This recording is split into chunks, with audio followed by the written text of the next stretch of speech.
to the David67 Celtic News YouTube channel for today, Tuesday the 5th of September. Before we get going, please like and subscribe. Try and get my subscriber numbers up to target number 2, which was a 100, and subscriber numbers have actually gone up by 50% since Friday morning, and so that's been very encouraging. And also the viewing numbers for a couple of the videos have also been reaching well over 500, which again is also very encouraging. So please like and subscribe. Please help the YouTube analytics boost me up the tables, which gets me more exposure to other people. Also, have a wee look at the quiz question in the community section. It relates to one of Celtic's massive victories last season. And also in today's video, as the news coming out of Celtic is actually quite quiet overnight, I thought I would do a little review of one of Celtic's summer signings, Marco Tilio, the wide player and forward that we signed from Melbourne in Australia for 1.5 million during the summer. However, unfortunately, he has spent his whole time since signing at Celtic on the physio table, but happily is now back in training. So, just going to pop in a couple of highlight reels of Marco Tilio from his time in Australia, and then after the videos, we'll have a wee review of his career so far, and also how I feel he'll fit into Celtic's team, and what his potential is for the future. So please enjoy this highlights reel summary for Marco Tilio.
So hope you enjoyed those highlights of Marco Tilio's career in Australia.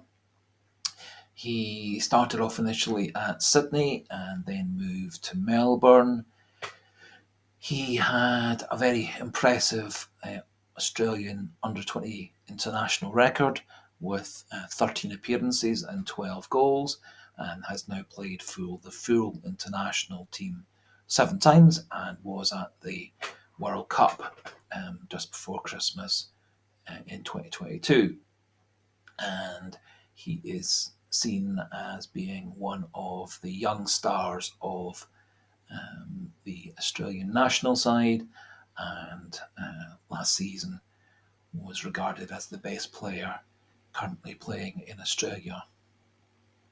He is 22, 5'7", and as I think you can see from the video highlights reel, he has an awful lot of pace, very good at dribbling, very good with the ball at his feet, also very good at driving into the box, and from the highlights reel seemed particularly good at driving into the box and getting penalty kicks, which obviously is always very useful.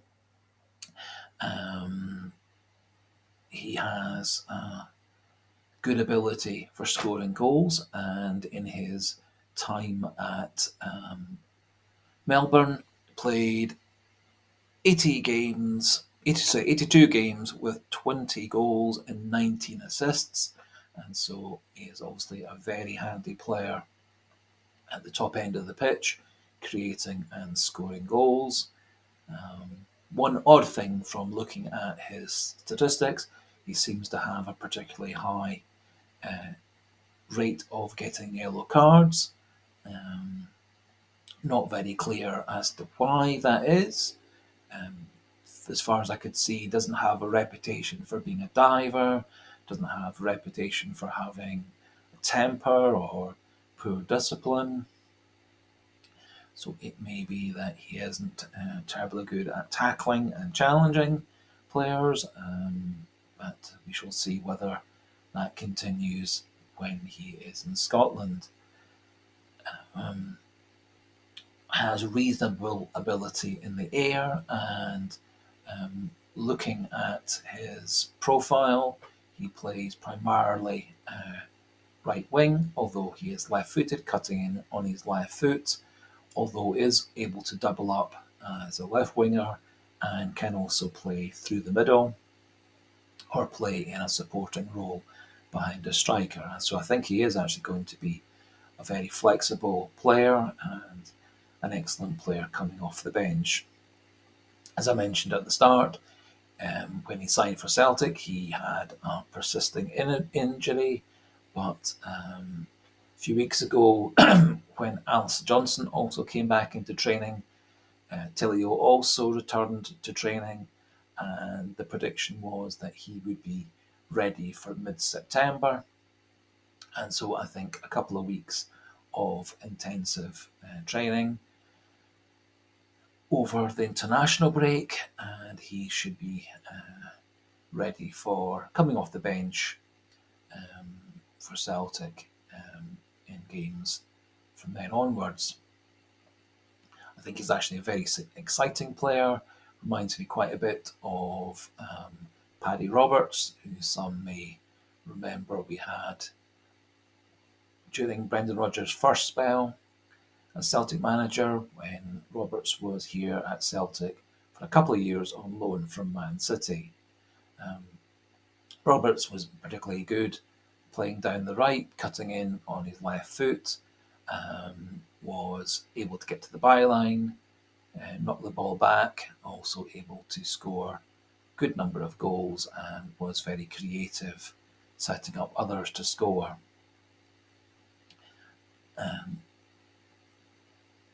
As Tilio has, in essence, not been available at all to Celtic since he signed in the summer, he was a wee bit of a mystery to me, and so it's actually been very illuminating and informative researching his profile, his highlights, his scouting, this morning. I think he will turn into a good player for Celtic. And again, he looks like a player who is going to be particularly good coming off the bench. He has that flexibility of playing right and left out wide, cutting in, ability to score goals, set up goals, and as I said earlier on, he seems to have a good ability when he was in Australia, getting penalties for his team as well. I think he's one of these players who runs so quickly, so tricky with his feet, dribbling into the box that he has this low centre of gravity, which was always the story with David Ginola. If those people older can remember, it was particularly good at getting free kicks and penalties, particularly at his time at Newcastle. So, with this being international break, quite a few of the Celtic players will be off on international duty, such as Callum McGregor, Kyogo and Dyson Maeda, Yang and O. However, quite a few Celtic players will be staying at Celtic and Lennoxtown for training. Doesn't appear that Alistair Johnston has an international game. Doesn't appear that Lewis Palma was in the Honduran squad, which will help them settle into Celtic. Also, it does appear, however, that Paulo Bernardo is off with the under-21 Portuguese squad, which should get him some match fitness, which, according to Brendan Rodgers, he was lacking. I would suspect that this will also give time for Nat Phillips to get into the swing of things at Celtic, and get to know the coaching staff and the differences in training regimes at Celtic as opposed to Liverpool. So this could actually be a very productive time for Celtic. A few players away on international duty, so hopefully they come back fully fit in 10 days' time in preparation for the Dundee match at the following weekend. And it also gives a chance for some of the players to complete their injury rehabilitation, such as Hatate, also Johnson Taylor, who seemed to pick up minor knocks against Rangers at the weekend, allows them to recover and then get back into training fully. And as I said, it looks like we are now entering the last couple of weeks of Tilio's rehab after his injury that he brought with him at the time of his transfer. No mention of any incoming players or outgoing players. James McCarthy seems to remain a Celtic player. Albion Yeti is off. Ismail Soro's off. Haksabanovic is off. We managed to move on a couple of players during the summer, such as Barkas and Uragidi, and also sent a few of our young B team players out on loan, which I think could be very productive for them. A couple of bits of sadder news that Scott Brown, our great captain of recent times prior to Callum McGregor, he unfortunately got sacked from his job after a rather poor start to the season down there. And I do wonder whether Brendan Rodgers may bring him on to the Celtic coaching staff, as I think he would be a rather inspirational coach. And obviously he has a link to Brendan Rodgers and to quite a few of the more senior members of the Celtic squad. Also, Charlie Mulgrew, who played for Celtic with great success, centre back and on the left of defence. He has also decided to retire at the age of 37. I think he may well be going into a media career as a pundit, as he has been appearing fairly recently and fairly regularly on BBC Scotland's football output, and does appear to have a pretty good judge of tactics and players. And so he appears to be going down the media route rather than going into coaching or management. However, I wish both Mulgrew and Scott Brown success with their new careers, and we'd actually welcome Scott Brown to come in to Celtic on a coaching basis to gain further skills, as he has the potential of being a Celtic manager years down the line. One final thing to mention today in the video: the Celtic women's team are off to Norway tomorrow for the Champions League qualifiers, and that game will be live against Bromby on Celtic TV, 1 o'clock tomorrow, Wednesday. And so please watch if you can and give them our support. So, thanks for watching, thanks for listening today. Please like and subscribe. Hopefully you've enjoyed this slightly different sort of video today. Do have a wee look at the quiz question in the community section, linking back to one of Celtic's big victories of last season. And so for now, goodbye and hail, hail!